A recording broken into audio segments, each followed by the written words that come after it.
nhưng mà đặt chặt lục thôi là một con ngồi vậy Còn gì đâu à. Nè đặc cô thì nuôi anh thì mơ ra để thầy này thầy này thầy thông chết dễ người tầm ngon món natural fish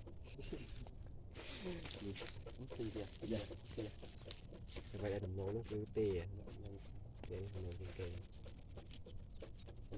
căn cái nấu này ăn tìa ngon này mới cắt chập khó ăn phong mới thì được ngon lắm đó nàng ca rồi đấy thầy nằm ở trong cát nàng nàng ô ăn chẳng mà không phân ngồi ngồi hô rồi mày sôi mà căn ra Chồng lợn. chua đi chua ôm tàu mỏ này ôm tàu mỏ chết buồn tí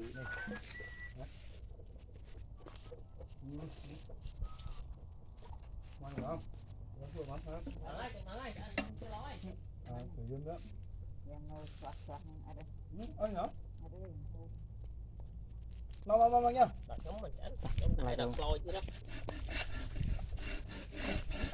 không giấu trên ban luôn không Con nhau mấy nè.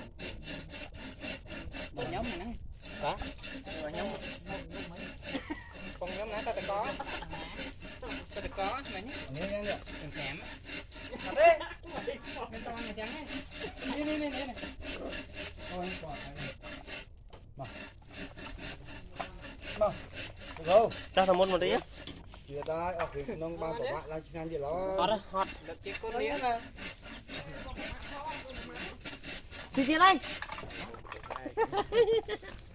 Đi à? con này tôi thấy À mua mà. Vậy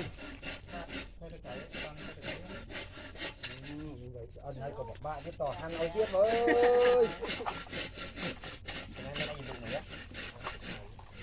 Ơi tôi cuộn mẹ mặt con ơi bom ơi.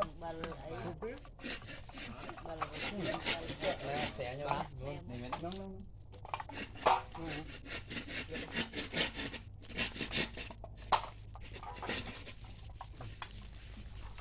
con hẹo con mà đấy nhé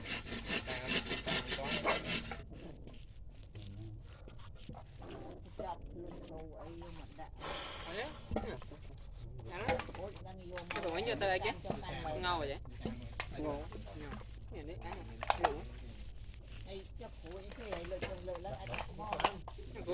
to hot